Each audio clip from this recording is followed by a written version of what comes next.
Welcome to the FasCat podcast. I'm your host, Frank Overton. Some call me the Big Cat, and we have a great episode for you today. We are talking about choosing your A, B, and C races for 2025. We have our friend Ben Delaney in the house. How are you, sir? Hey Frank, hey everybody. I'm doing all right, thanks. It's been a hot minute since I've been here on the pod. Thanks for having me back. Yeah. Thanks for being here. And we're going to get into all your shenanigans over the past few months.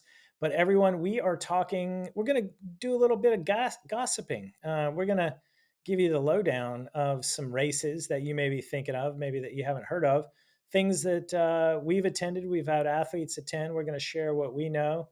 We're going to share maybe what you've read on the internet, give you some insider scoop on what it's really going to be like next year. But along the way, well, we're going to talk about our fan favorite, choosing your A race, and then how to work backwards from that, what those B races should be, what those C races for B should be. And Ben is going to tell us about three things you should do as it relates to choosing uh, your race approach. And I guess, Ben, do you want to share what that is right now? Yeah, sure. So I just did a video with our friend Steven Fitzgerald, founder of Rodeo Labs, a brand that was out early on the gravel scene. The Trail Donkey was a freakish bike to some back in the day, and now that's kind of where a lot of mainstream brands have ended up. So anyhow, I brought him into the Delaney garage for an episode of The Ride entitled "The Three Must-Do Types of Gravel Events," because what I was after, kind of like along the same lines of this podcast. If people want to know, okay, like Delaney, you've done a whole mess of gravel events. Like, what's the best one? What are your favorites? What should we do? And I kind of wanted to put that same question to Steven, who's been all over the world. He's done bike packing adventures in Morocco. He went over for the Traca this year. Traca got canceled because of rain. And Steven and his Oh, buddies were like, you know what? We just flew all the way over the ocean to do this and like burned up a bunch of get out of jail cards with our families. Let's go. Let's go. So they went ahead and like did their own Traca, whatever the Traca XL is, like the 550K thing. So yeah, wow. so we can get into that. Of like, I've got three types of events that I think people should do. A travel event where you go to a new to you place. For some, like if you're fancy like Steven, go to Morocco. For many of us, like just going to another state can be a neat way. Like I went to did the Oregon Trail Gravel Grinder this year, and that was a fun vacation slash adventure for me. Do a local race is something that I highly recommend because that kind of maximizes the fun to stress ratio. You can have a great race there, and if you have a poor race, have a flat tire, you're probably not going to feel quite as deflated, pun intended, as you would if you like have had your sights set on Unbound for years and get there and something gets sideways. And then the last one is I suggest you do a big one, like what I would book as one of the marquee races, the Unbounds, the Steamboats, the Belgian waffle rides, the ones that have a lot of hype around them, Trappist. often a big price tag and some stress, but also just a lot of energy. And if you haven't done one of those, I highly recommend doing one of those, even if it's as a volunteer or as a pit crew. Like there's a lot of ways to get to one of these races. So that's my type, my three types of must do events, and yeah, I can check those out over on The Ride on YouTube. Yeah. Then that video comes out tomorrow. So probably by the time you're listening to this, his video will be live. But don't stop listening here to go over to Ben's. After yeah, listen Yeah, to the whole consume our podcast. media first and then go consume Ben's. Yeah, it's all Yeah. complimentary. Yeah. It's all complimentary. Complimentary. And so listeners also kind of like to Ben's point, what we're also going to talk about is because like coaches, we're big into planning and periodization and obviously choosing A, B, and C. We're going to kind of walk you through like what's kind of been my bread and butter over the years. And it's the Old Man Winter Rally in Lyons, Colorado. It's early season. It's February 10th. And the Rock Cobbler is another one in Bakersfield, California. It's really popular with a lot of the FasCat athletes in BWR, Arizona. Ben and I went to that 2 years ago, the inaugural edition. I went last year. It was wonderful. the Mid South, the Sea Otter, Barry Roubaix, and then the BWR San Diego, which got a new venue this year. And then, kind of new kid on the block, Rule of Three in Bentonville. We'll talk about that briefly. And then you got the biggie, Unbound. Then some local ones, Coast to Coast, Lake Huron to Lake Michigan. It's a fan favorite for a lot of our Michigan athletes. And of course, the event that got this all started, the Crusher and the Tusher, near and dear to my heart, and Steamboat, of course, and then there's Leadville. Regional favorites like Vermont Overland, and going back to Rebecca's Private Idaho, and then of course like the Rad, who you may have seen in the media just recently. Lifetime put out their movie, and FasCat athlete Lauren won the women's edition, which was Woo-hoo. uh, awesome. Go Crushed it. Lauren! And yeah, not Yeah. only did she win, she pulled a pogey. She did 100K solo, put 7 minutes into the next best lady, and got her mojo back after breaking her collarbone at Steamboat. And she's pumped for the end of the season. So we're stoked for her. And then of course Big Sugar, mentioning Big Sugar, and then everyone. There's like a lot of races in between, and we're not going to cover them all. There's just some examples to get you thinking about A, B, and C, and yeah, that's kind of the format today. Great.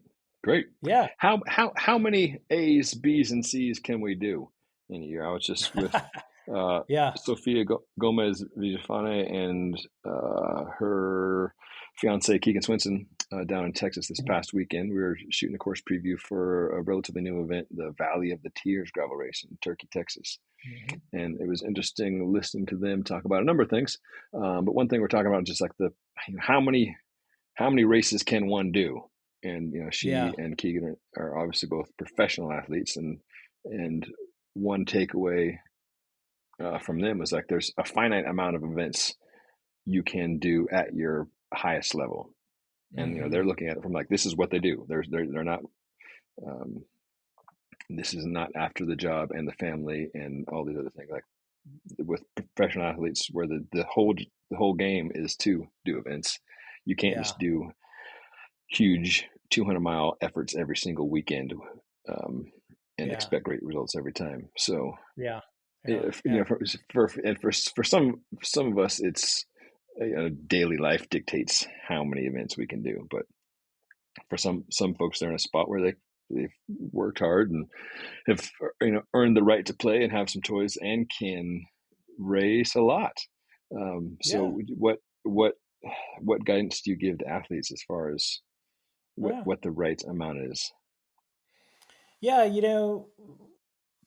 It kind of depends on your situation, but some general advice is one that we gave in 2018 when gravel was coming up and the podcast was brand new. But kind of like what a rule of thumb is, no matter what the race, A, B, or C, these things are epic. And as an amateur racer, and when we say epic, we're talking about like the time to recover.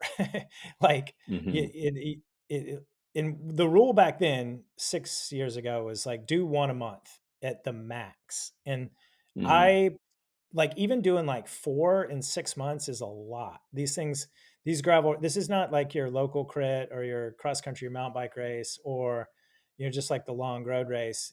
Like they leave a mark, and it takes a while to bounce back from them, especially if you have like job, family, kids, and your balance gets shifted towards this bike racing thing, and then you come back and then you generally spend like a week like clawing out of physical fatigue and being so busy with work and family, and another like week or two of just getting back to normal training and your rhythm. And then if you go out and race again, it's like you do that 2 or 3 times in a row, and by the time June comes around, you're like, whew, cooked, done. And so you got to factor that into where your A and B races are. But you know like even we hear this with pros nowadays. The Lifetime Series, it's 7 A races. You get to throw one out, but you don't really oftentimes get to choose which one it is. And so even the pros, they got all this time in the world and it's their job. We're hearing a lot of gravel privateers, including some that we coach. They're not doing the Lifetime Series because it's too much, and there's some other good races, and they can't do them all. And so kudos to them to making that choice. And The Lifetime Series is interesting because the gravel athletes, 7 A races, and then that automatically makes everything else a B and a C. And so like, but if but if you care about one of the other ones a lot, then those are the athletes that are electing not to become a lifetime athlete. And you can then pick and choose like which ones you do and so forth. But for the amateur athlete, one a month, and then honestly, you can do one a year. It really, and any the range in between is up to you. For the longest time, when I got started in gravel, I just did one a year. It was awesome and low stress. I like to do the crusher every year. I just concentrated on it. Really, just the closer it got in months, the more serious I got. And then when it was over, I farted off for period of time, and then you gradually get your mojo back and you repeat again the next year. And then me this year, I did the BWR Arizona. Um, what else did I do? Did the BWR North Carolina, then Steamboat. Did I do anything else? I forget. I'm getting old, Ben. I like can't remember. So I know I I'm glad definitely I'm did not the only those one. 3 Yeah. races. Uh, and I got my fill this summer. I did a travel race in a place I've never been, BWR North Carolina. Super fun. Really enjoyed going back to BWR Arizona. That helped me train through the winter because it's early season. It gave me this intermediate goal of like think something to kind of get me onto the trainer in December and January. And then of course Steamboat Yes. was my main goal. And that was the big A event. So I think I followed your advice, so to speak. Well done. Well done. Yeah. Yeah. But how many have you done? You've done a Well, as lot. you were saying that, I was just clicking over to this sheet that I made for a video a while back of race results because I can't keep track. Done Hmm. quite a bit. I managed to smash myself up a couple days after Steamboat, and that was a bummer. But in some ways, it was a relief because I had so much still coming up that I was kind of burned out on. So I was feeling burned out. So I was slated to do gravel worlds and then in the Nebraska one, not the Belgian one, do that, and then Hmm. a couple weeks later, gravel nationals in Nebraska.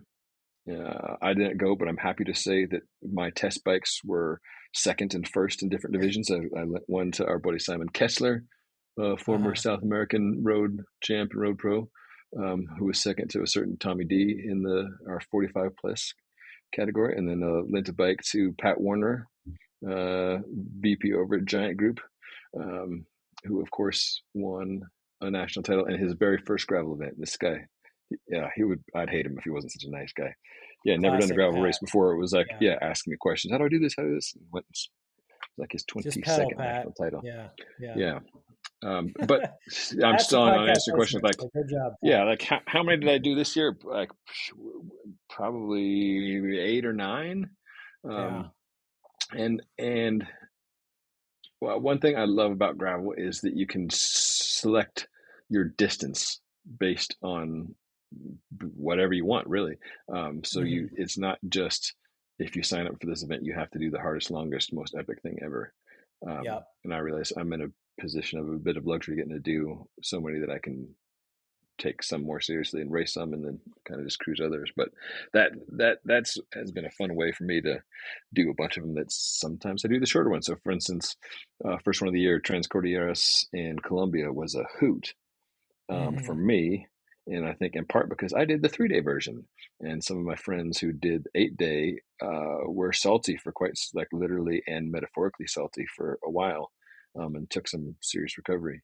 Whereas I Yeah. saw that one as like this is a total destination vacation thing, and yeah, of course Mm. I like raced hard when I was able to, but that was a fun way to do it. And then for some other events, like just doing the shorter event is a way to do it, have fun, get some training benefit out of it, get the social benefit, like the motivation benefit, but maybe not leaving yourself in a complete hole. Like I even did that with the local one, Foco Fondo, instead of Mhm. doing the big one, and having my eyeballs ripped out by the Lance Haydits and such. And like, yeah, I'll just 100 miles is fine. Like Fundy Hundy, I love that distance. It's nice and flat, and yeah. That's your specialty, the Hundy. The yeah. I You like can it. Honey's good. yeah, Ben can still race Honey's it, good. like, yeah, where we're just finishing.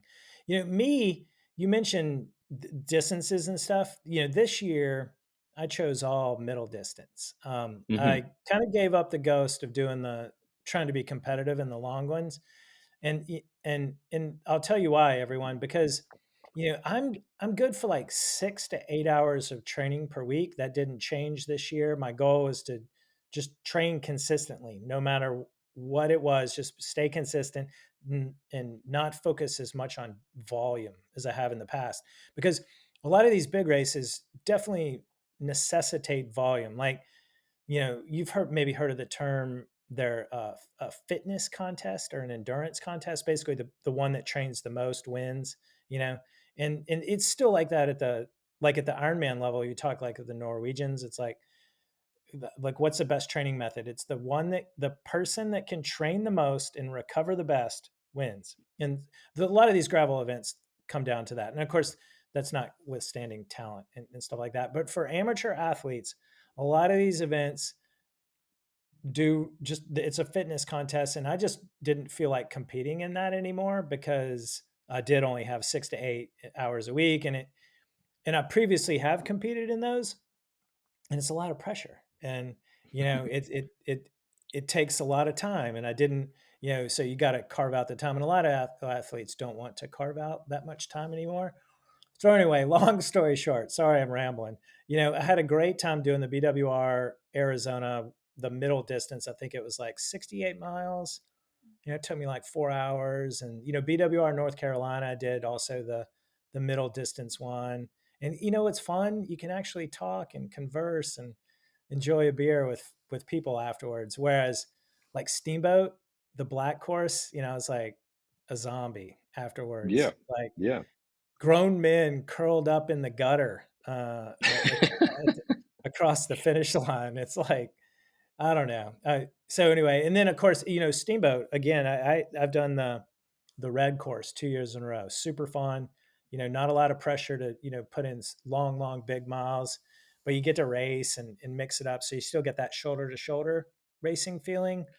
And whereas if I had done the black, it just would have been a solo, very long effort, let's say. And anyway, it's to each his own. But, and it just kind of depends on where you are in life and what your goals are. Kind of like what to Ben's point is, choose a big one. I highly recommend everyone do a big one, the full distance, whatever version, one of the full BWRs or the Steamboat Black or the Unbound 200. The XL is a whole nother podcast situation, but anyway, the point is, you got to go big in life, and you're never, age is irrelevant. We have athletes over 70 going big, 200, and all these full distance ones. So it's something that you'll, if you do it and you accomplish it, you'll impress yourself. Yeah. And Yeah. you can tell your Yeah. kids and grandkids. Yeah, that brings up a good point. Like I guess when I was thinking of big events, I was thinking of like big in terms of like their prestige in people's minds, and not necessarily the longest um, distance. Yeah, I guess I'm a proponent of both, in that I think it's worth going to, an Unbound or a Bell and Waffle ride, and like doing the middle distance, and that could be your A race for the year. Like you can totally make, it doesn't have to yeah. be the longest thing to be your priority. Like your priority is what you ever want your priority to be. And the coaches at Nobody FasCat cares but you. and Yeah. the CoachCat at FasCat can help you, achieve your best results for whatever distance you pick. Hmm. Um, so by the big distance, I think it's just being around, literally thousands of other like-minded folks who've also spent a lot of time focusing on that for the winter. Like that's an experience that you can't get at your local event or riding with your buddies. But to Frank's point, the big one, like a big hairy goal, something that where the distance or the course may intimidate you, I absolutely think that's worth doing at some point. Not every weekend, and maybe not even every year. But like Yeah. at some point, I think it is worth Hmm. tackling a goal that you've never done before, just to see if you can do it. And chances are you can, especially if you train for it. And that's what the FasCat coaches do, is they've got a lot of experience of getting all sorts of people ready for all sorts of goals. So And Yeah, now's the time in the fall to start thinking about like what are those, yeah, what would be cool next year, and how the that's heck do right. I get there from here? Yeah, yeah.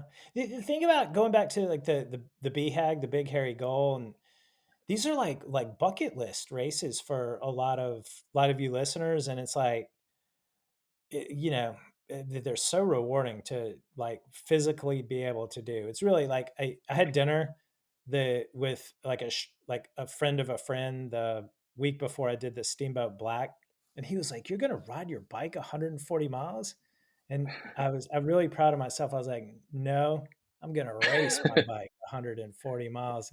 He was Yeah, like jaw dropped, and you know yeah, that made that I'm still talking about it 6 years, 5 years later. So it's like yeah, that's like a good memory, for me, and that's why we're talking about these for you to get psyched up and choose one. So let's talk about like the races and what like what's the word on the street with what's happening next year. Like yeah. for instance, like we know the BWR Arizona is going to happen again. The race organization just announced a quad triple crown. They're bringing in so it's Arizona, San Diego, Cedar City, and a new venue, Bozeman, Montana. And the San Diego one is actually at a new venue called the Del Mar Polo Grounds. And I was Okay, asking some people earlier in the week. They said it's like a major upgrade in terms of venue. It's like super sweet. It's near the coast, and I think they added a fondo great. the day before. So, yeah, big upgrade in terms of venue for that one. But anyway, w- what what's been in your ear in terms of for races next year?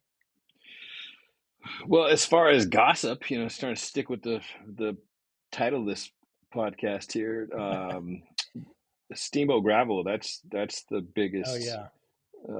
hot topic Hmm. du jour. In that, in some ways, it's a victim of its own success. Amy Charity grew that race from nothing to one of the biggest races in the world on the calendar in just 2 years, basically. And the ranching community around Steamboat Springs, maybe not the entire community, but certainly enough members of it have been frustrated with having people in stretchy pants all over what they see as their roads for multiple days, to the Yeah. point where it's gone from having, I can't remember if it's like 3,000 people, about that, to the three county commissioners saying, "Hey, if we're going to permit it next year, it's going to be about half, and Yeah. and you can't race." So having half the participants would be a major change, and not being able to race in a bike race would change things tremendously. Um, Yeah. Another gentleman in Texas with me this past weekend was Micah Rice, who's race director for Volunteers and also race director at Steamboat Gravel. So he is in the thick of conversations now. Um, and it was interesting talking to him and with Sophia and Keegan there, who um, obviously pro gravel racers are very interested to see where that goes. Mike was saying for Steamboat next year, what looks likely is a few major changes. One, date change, and like it'll be in June instead of August, and it'll be a 2-day event with a ride, not a race, a ride on Saturday. So you Hmm. can ride at different distances, and I guess there'll be timing. But one of the issues the commissioners had was that, hey, if you put cash money in the line, people are going to race, and if you want to have it as a race, you need to have a completely closed course, which, unless you're a cyclocross race, that ain't happening in the US. Yeah. Um, and then the second day would be a circuit race. So a much longer circuit race than you may be thinking of for like a crit or a road circuit. It'd be like a 40-mile loop or something like this with aid stations, Gravel circuit race. gravel circuit race. And Yeah. Mike is like, yeah, people are freaking out like this was the craziest thing. And it would be the first major, to our knowledge, first major gravel race that's a circuit race. But he's like, yeah, Hmm. we've done this format for years and years and years on the road, and mountain bike similarly. Um, Keegan and Sophia, Keegan and Dia in particular, Sophia loved it. She's like, "Yeah, this is fantastic. One, we can be eliminate some of the bigger wild card variables and let us focus more on the racing elements. And then two, just being able to take bottle feeds will make it more like a mountain bike race or a road race where you're not having to carry 14 Yeah. gallons of water on your back and or run the calculus of, okay, just how dehydrated can I be and still finish. Um, so yeah, I thought that was unique, and amateurs would still be able to participate in the race, but it would just be there'd be separate fields. There'd be a amateur start, and then Hmm. like the right before they come through to the next lap, pro men start, then pro women. Yeah. Um, Interesting. so yes, that'd be something different, Yeah. and a little bit shorter, so like not a massively long course, still a good bit of elevation, but yeah, that would be a big change and a big first for sure. So Did Micah comment, or did he have any color on how that's been received with all the vendors and like sponsors or participants? Because the expo at Steamboat was kind of like a mini Sea Otter.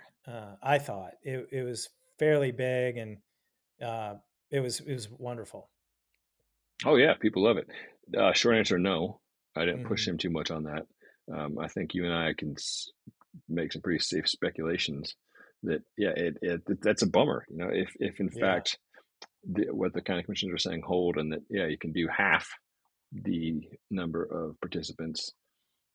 Vendors. I mean, FasCat has been there as a expo Yeah. participant in the Everyone past. does So the like, okay, math. Yeah. yeah, like wait, so you want me to pay this? Like, I don't know, like what the finances would be, how much they would charge, but that Hmm. that's not a story that anybody who's selling things wants to tell. Is yeah, we've got half the people we had last year, you know, so Half that the would be a people bummer. we want you to pay just as much. Because a lot, like I'm sure Amy has to like charge a certain amount just to break even, and so there's like a lot of like sunken costs up front that Yeah, just because it's like the whole thing is unfortunate because once you go down to 1,800 racers, that's obviously revenue, but then the vendors do the calculation on how many people they're going to be able to reach, yeah, and it just kind of goes downhill from there, unfortunately. yeah, Maybe there's a yeah, way. I don't know. yeah, Yeah. yeah. I mean, it's a huge bummer, and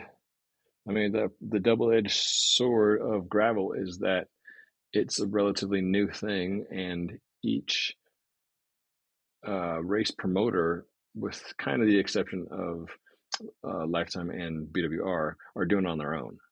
And Yeah. even Lifetime and BWR are doing it on their own, but they've got multiple races, so they've got a few different uh, case studies to work from.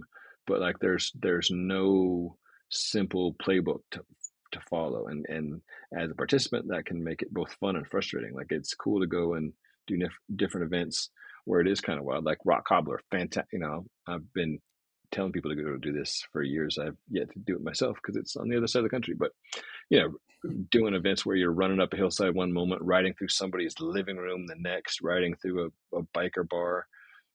It's no rules. It's gravel. It's what that part's fun. Yeah. But then when the event gets big enough that local authorities are like, WTF, no, Right.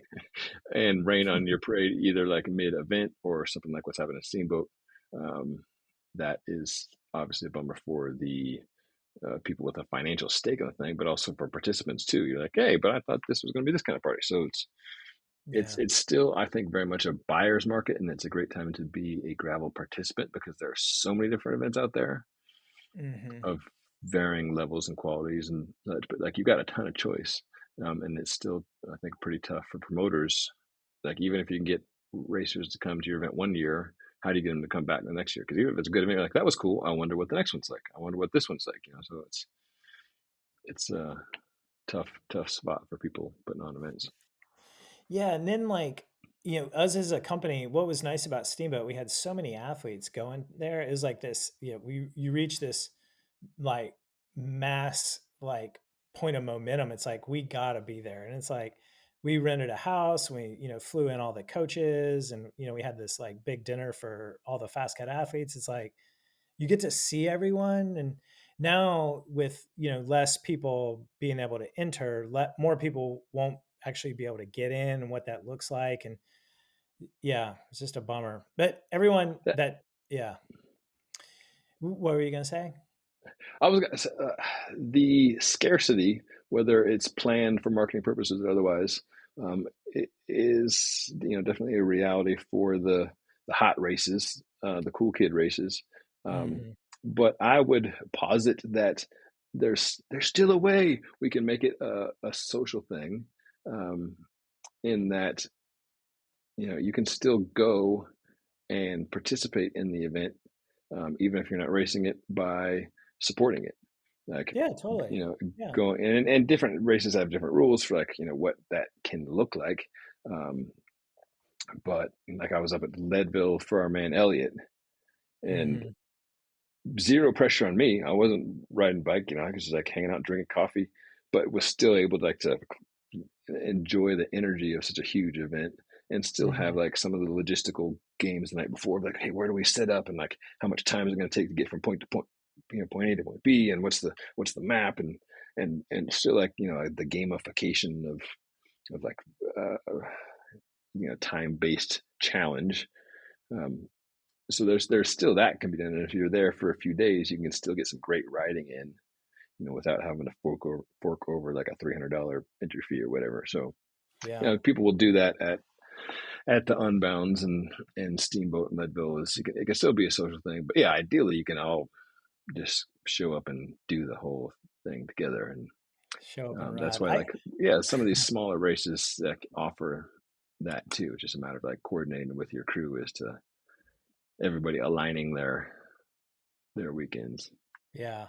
I feel like Steamboat, if like they didn't have a cap on the registration limit, like maybe 6, 7,000 people would attend. I think it's that popular and that close to the front range and accessible to by everyone. I mean, it's like a big event and yeah, a lot of people want to attend. So that's kind of where the bummer is. Then the way we got here with this event is it's like the reason why we can't have nice things. It's like Ben said, we upset the ranchers. The and this year there were. Did you see the signs out on the course, Ben? Yeah, I stopped and filmed a few. Yeah, Yeah, everyone they had signs put out on the course that had the picture of like gravel racers with like the red arrow put through them, and they were like the, all the over the ghost course. the Ghostbuster sign of like the circle with the red line Yeah, through it. no gravel Ban racing. gravel racing. Yeah, And there was like people out there like that weren't happy that we were there, and with in big dual pickup trucks that were probably driving too fast. So yeah, it wasn't cool on that part, but I don't know. It's just like the community kind of flipped on the race, unfortunately, and yeah, I hope they can. well, parts of it, because like the town of Yeah, Steamboat, it's tourism based. Like bike racing isn't going to be anywhere as big as the ski season, but it's still like brings a big bunch of folks for multiple days. So there's like real impact. That so like yeah, Steamboat, I think on the whole is certainly still very keen to have the race there and have it to be as big as possible.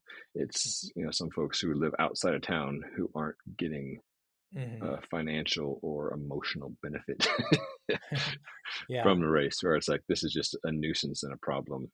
yeah. Knock it In off. in So, other words, so it and got political, and yeah, this is yeah, too bad. yeah, so it's like in some ways a Colorado thing. It's like a like trail user conflict. There's a lot of us that like all like being outside in beautiful places and want to have it to ourselves, and we as human beings need to figure out how to make that work. Yeah, can't we all get along?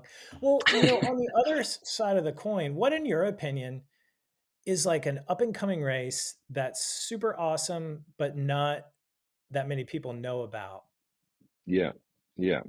So this, I know I keep talking about this Valley of Tears one, but I mean, my my intro to the video was like, this might be the best gravel race you've never heard of.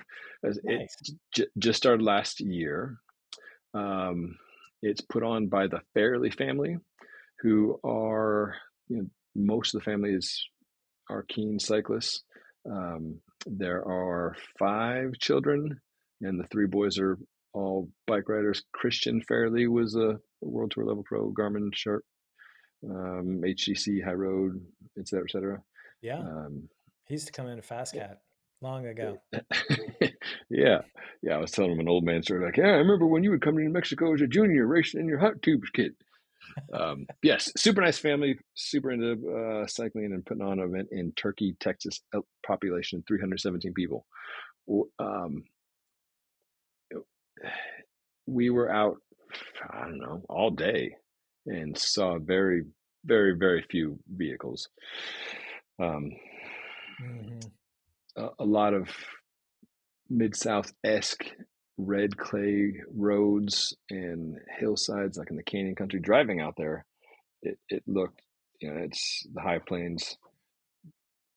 Panhandle of Texas is pretty darn flat. I was like, this would be some boring racing. But you get in the canyon country, and you start going down into really steep canyons and um, super variable surface. Sometimes pavement, sometimes hard pack, sometimes like Sedona esque stone, sometimes deep sand. Last year's course went through a tunnel filled with bats that's like has a bend in it. So like if you're in there without a light, you can't see your hand in front of your face, I type of saw thing. that picture on your Instagram. Yeah. Yeah, so they're probably going to pull it from the course this year because it turns out nobody likes riding through 2 feet of bat poop in the dark.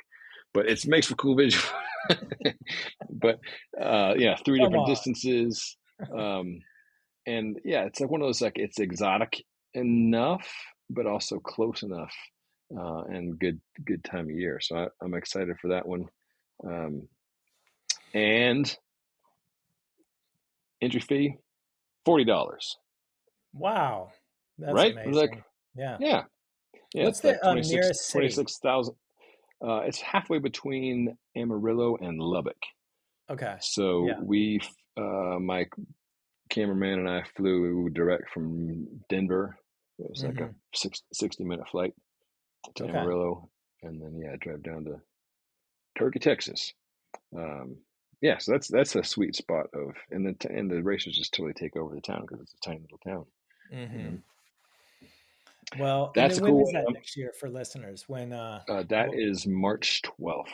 okay, So so it's early season and the weekend yeah, before the Mid South. Yeah, yeah. And the weather at that time of year, because like let's talk about the weather a little bit because yeah, so like one of the things that makes the BWR Arizona pretty awesome for us Colorado kids is it's it's like shorts it's and in short sleeves. Arizona.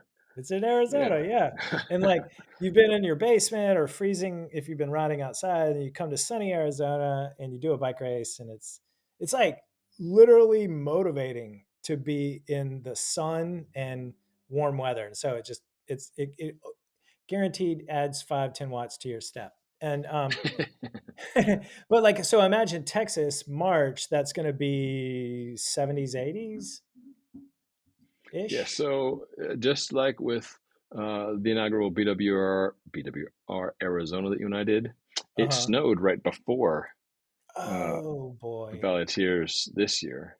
Okay. But then by afternoon, like even like the next morning was good to go, and by afternoon was nice and warm. So, Mhm. Okay. and Okay. yes, in general, going south uh, at the end of winter, or early spring is a beautiful thing for, Super. for those of Yeah, us who it's are awesome. further north. But it turns out nothing is guaranteed in this life, and that's part of the fun of gravel, right? You sign up not knowing exactly what you're gonna get.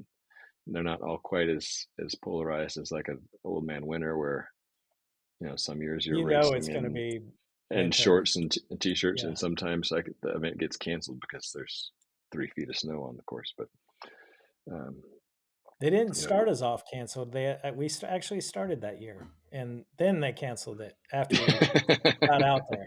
Yeah. Folks, we started this race and 30 minutes in, the sheriff was literally like, turn around and go home. And Yep. we were like, how? Because by then there was so much snow, we couldn't ride our bikes back. So it was comical in hindsight. Yeah, Yeah. yeah. But so, okay, so you got Valley of the Tears, most underrated race, up and coming. It's in March.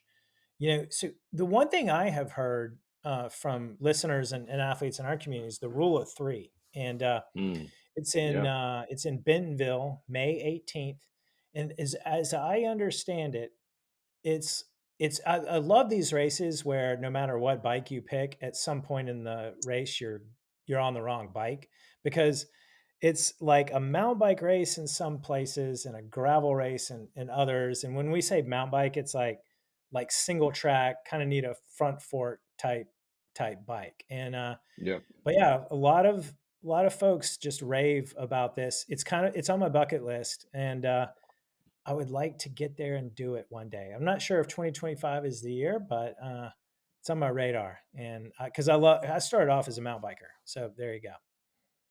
Yeah, and that gets you into the Bentonville matrix where it's Yeah. worth spending a few days.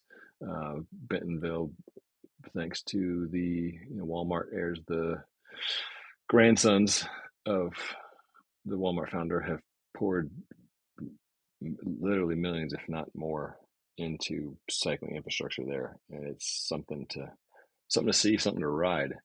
Um, Yeah. so whether you, and we got Big Sugar coming up here also in Bentonville.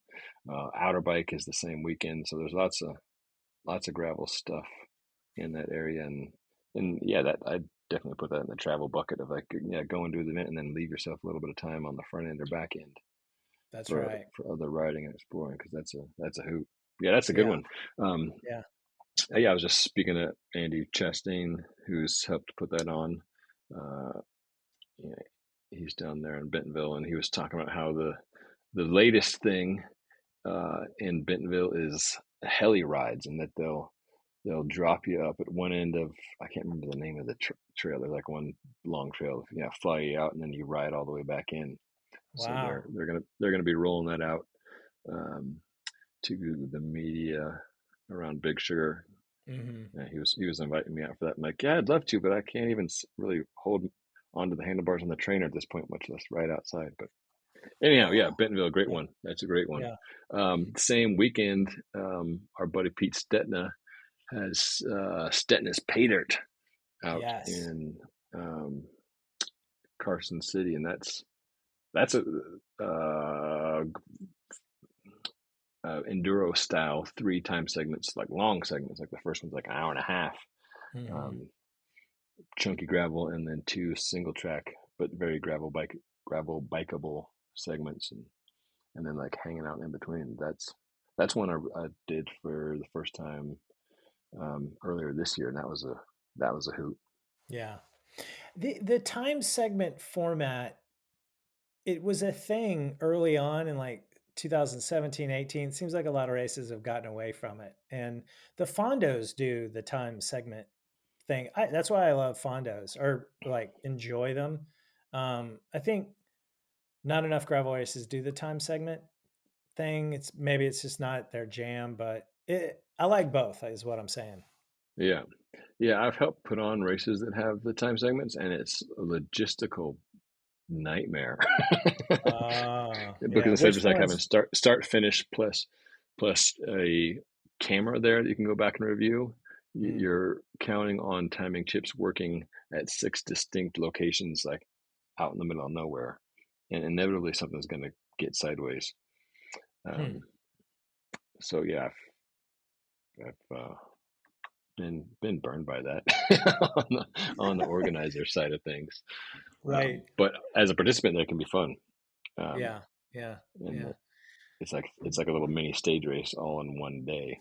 All in one day. Yeah, you got your short segment, you got your long segment, you got your water breaks after. The thing is, though, in Fondos like the Haute Route, no one stops and rides easy. They get in this group that they made after the first time section, and then they treat it like a breakaway, and there's no regrouping. At least in my experience. Maybe there is in some of these other races. Yeah, Yeah. yeah. So, listeners, now that we've kind of gone through, well, first of all, before we go back to the choosing your A, B, and C races, is there any other races or like up and comings we should mention? Now, I would just suggest, asking your buddies what they did this year, um, that they enjoyed and would recommend, or conversely, like what they did and like wasn't worth it in their mind. So it's Right. always worth. Yeah, Talk to the talk to the yeah, locals. Yeah. yeah, It's kind yeah. of that reminds me, like the big conversation in Colorado right now is what ski pass are you going to get? And Mm, you generally want to try to get the ski pass that your buddies are going to get so that when you say, "Hey, let's go skiing," not some people don't raise their hand and say, "I got the Epic pass and but I got the Icon pass." So like it would be nice. It's like you could raise your hand and you're all going to the same gravel race.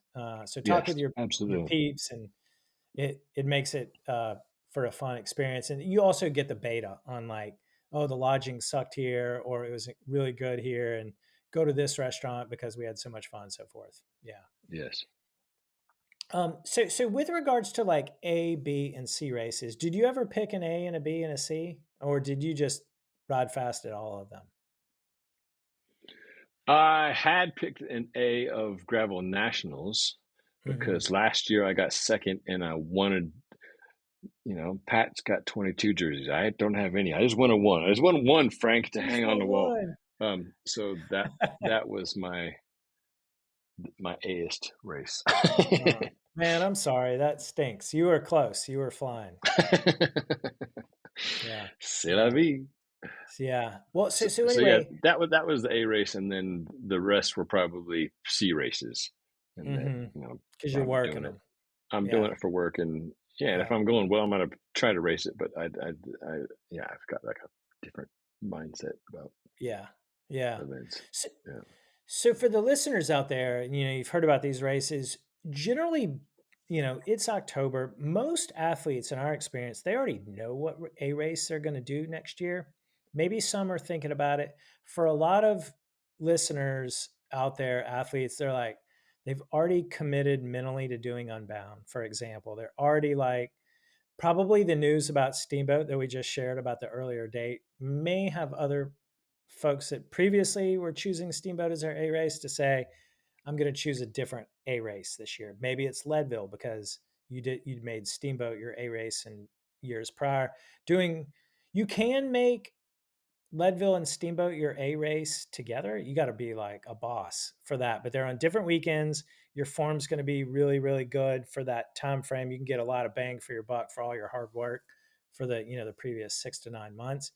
But my point is with these A races, they're if you don't know your A race by like February, you might not have an A race because these races they're very inspirational and like it's kind of like an Ironman, Kona type situation. They're really big and you kind of it's your A race by just knowing it's your A race, like something that's what you get up for. Unbound, for example, everyone is going to start preparing for it.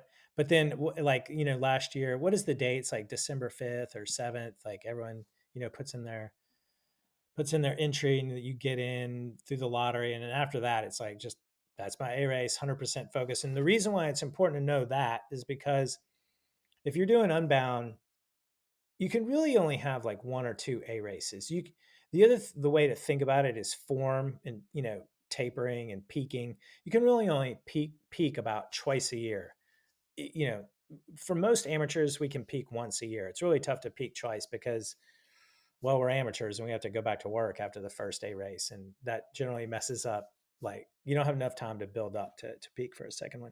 But anyway, A race, Unbound, that really means everything before then is at most a B race. That would mean your early season races are C races. You're just going to use those for training. You may have a hard group ride that you can substitute over them. You're not going to like really amend your training. You're just going to have like normal training week, take a rest day, maybe do some openers, go to the C race. It's just like how you would treat your your normal hard Saturday group ride. Just might be a little bit longer. Now the B races, you might put a rest week before them. It could be a travel race like BWR San Diego or Arizona, or whatever one. It could be the Barry Roubaix, and it's generally B races kind of warrant a rest week. Changing your periodization month to month to have a rest week before your B race. The A races, as coaches think, it's like that's such an A race. You want to manipulate your entire periodization to be overload, taper, peak. And when we talk about overload, that takes months, and then a taper is 2 to 3 weeks, and so you can only do that like once a year if you're an amateur. And then the C races, those are the ones you're like, man, I need to do a hard effort today, or I feel like racing. And hey, look, there's this race over here. I started using Bike Reg this year, Ben, now that I'm in New England part of the time. And they have this cool Yeah. feature where you can look at races within a certain like distance of you. Yeah. And so I was like Yeah. shopping around for fondos within 50 miles of me. It's like, yeah, I can get up one morning early and drive to it. It's like low impact. I don't need to like spend the night overnight.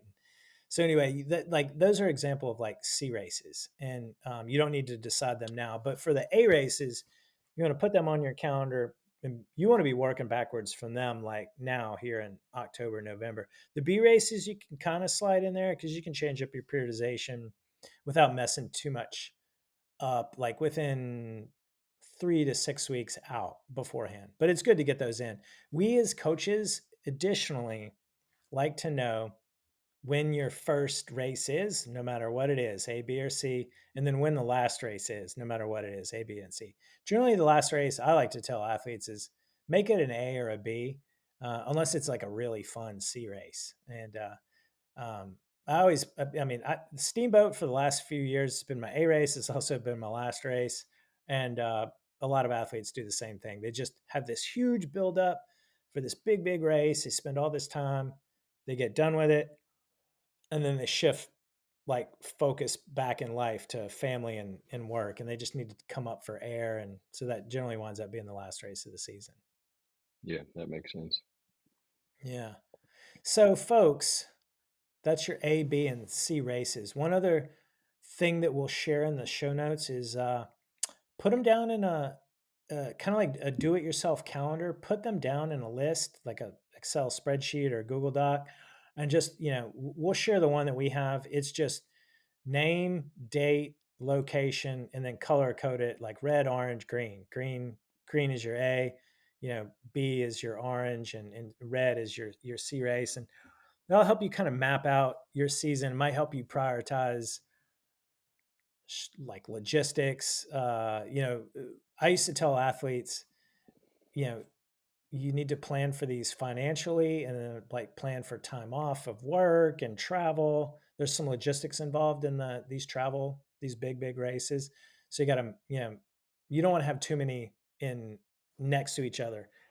Although, what would be cool, Ben, is if you What's that? did Sea Otter and stayed out in California and did BWR San Diego 2 weeks later. That would be cool. Like That would be if super you're, cool. Yeah. well, I got that idea from Elliot and Sierra because they both did that this past year, and I was jealous. Yeah. I've got one more year till my daughter's out of the house, and then options will open up. Being able to Mm. be a digital nomad and work remotely, and my wife's the same. So You not need to not get a not too far sprinter. from now that could Yeah, be a reality, but that still remains a bit of a dream. I see a Sprinter sprinter van van. sponsorship. Yeah, I don't know, man. Sponsorship, yeah, I get sponsorship would gladly be accepted, but yeah, paying for one of those outright, like how many plane tickets and hotel rooms a Mercedes Sprinter van would cover, but Yeah. that's Listeners, where I stand on that. we did a sprinter van. We wrapped it, FasCat, the works, 2020, and then good old COVID hit, and we had all these grand plans. I tell you though, those things drive on the road like crap. Like the side winds, and like it was scary. It just I don't know. Maybe we did get the wrong sprinter van, but it was brand new. But I didn't like driving on the highway. But yeah, I think the ride sponsorship with a Sprinter van would be, and you could put a little studio in the back, and you could just crank on videos. That would be great. Go to Well, race to race. if you know somebody, let me know. Let me know. Okay. Well, I'll have my people contact your people. Yeah, yeah. There was Speaking that of your van. Do people, it. They were. yeah, yeah. They've got I can't remember if like Sturmy or yeah, I think Sturmy's Van Do It and Overland is Pete. Yeah, so some of the gravel kids are doing it for sure. Even some of Yeah, the gravel kids like Pete who have kids of their own. yeah. They kind Gosh, of that's pursue. tough. Kids in a Sprinter van at the Yeah, races. yeah. There's been highs and lows there of that for sure. So Yeah, speaking of your people telling my people, I want to hear about the differences of how a FasCat coach could set me up for an A race versus CoachCat setting me up for an A race. So yeah. like, okay, I've picked my A race for next year. We'll just say Hmm. uh, for purposes of this chat, it's Gravel Nationals again. That's the A race. Hmm. Um, I put it on my calendar. Talked to my wife about it, starting to visualize it. How do I now sculpt my training starting now to get Yeah, there then? yeah. Well, the way that Coach Cat in a like a Fast Cat coach would help you is the exact same. The questions are the exact same. So that the questions, we just covered this in last week's podcast when we were talking about our custom training plan builder, and we've been asking these 5 questions for 20 years of athletes. First of all, it's what are you training for? When is that event? How much time do you have to train each week? And it's really those 3 questions. So you're going to say gravel nationals, whether it's a coach or coach cat. And you're going to say, I have this much time to train a week. And then you get the plan design, per your time frame. And then obviously we know it's gravel, but your coach is going to say, "Is that a gravel race?" So forth. But what any coach would, whether it's Coach Cat or us, it's like, is that a gravel race? Is that a fondo? Is it cross country mountain biking? And so what happens is a lot of the physiology for how you train for these races is the same, and then a lot of physiology is different. But the general approach that you do now is a lot of the training is the same. So you're gonna build up. You're gonna get into the weight room. You're gonna do a 10-week cycling specific weightlifting program, and then you're going to build your base, and then we get you into like a 16-week sweet spot plan, and then the specialty comes out after that. So then the way you would train, longtime loyal listeners will recognize our switch from base to race, and that's really when you switch from base, building base, and then you switch over to intervals. But then it's like, what kind of intervals? Because the kind of intervals you do for gravel are different than you do for mountain bike, than you do for like a climbing race or a road race or a criterium, or so forth. So that's your specialty phase. And so what we do, we take the common physiology, weightlifting and base building, and then we apply a specialty phase for you afterwards based on the kind of event. And the timing is really important. I think, I'm not sure if you recorded this podcast with me, Ben, but it was timing is everything. And we were literally talking about how you time your form and how that goes into like which phases you do and when. Like right now in October, you got time to do it all. So like it's like leave no stone unturned and do all the things, which is weights and base and intervals and race specific intervals.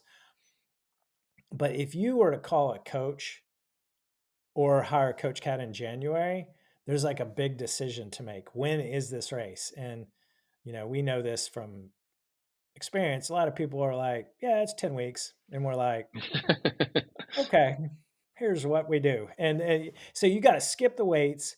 You got to do an accelerated, aggressive base building. You got to just assume you have a level of fitness. And even if you don't, you're just going to have to you like suck it up and just do it. It's not going to be pretty, but it's a better approach than, maybe starting off with a less aggressive plan. But then you got to allow time to switch for intervals, and because you don't want to show up to a race that you care a lot about without having done that. So that's how we prepare. you, but our big coaching philosophies are three phases: it's weight, space, and then a specialty interval phase. And whether you hire a coach for that or you hire a CoachCat, the fundamental coaching and physiological principles are the same. Well, I'm gonna get started. Can't move my arms right now, but I can move my legs. I'm gonna get started now for We're going to next get year. you started on your Matthew Heyman Peri-Roubaix plan. Yeah. I've seen you on Zwift. I see you out there. I still get the little app notifications when you start Zwifting. And I think I saw you set a PR the other day. Well, it's probably because just rode a new course for the second time. So it's been Nice. yeah, like mostly zone two for less than an hour, but Yeah. starting after like a month completely off doing nothing but feeling sorry Yeah. for myself. Well, It's baby steps. baby steps. Your legs aren't broken. And, in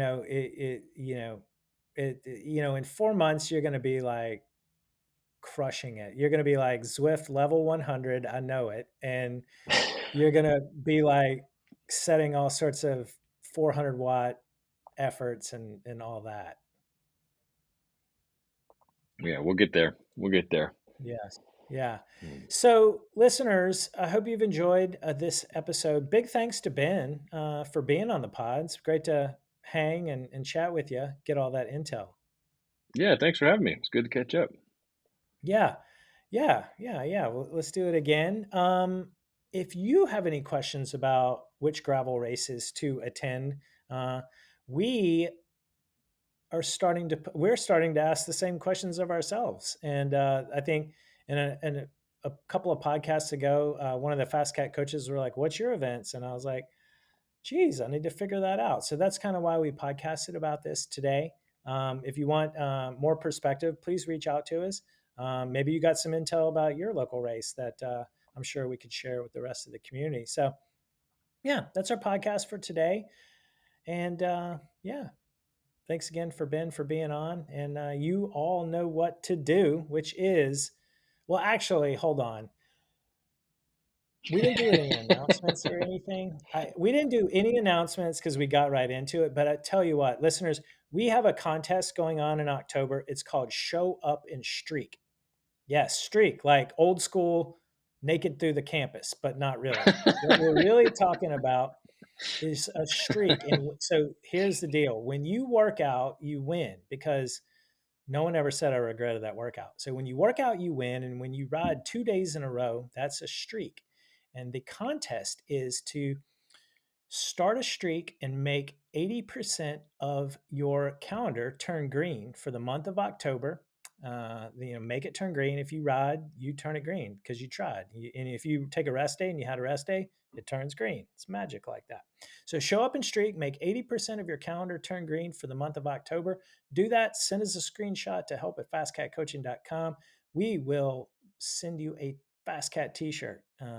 We're going to have stickers by then, I hope too. So we'll mail it anywhere in the world. You just got to send us that your name, address, and t-shirt size, and yeah, show up and streak and have fun. And yeah, we look forward to seeing your make it turn green calendar submission. So yes, that was my substitute for work hard, ride fast, have fun, and consistency is the new FTFP.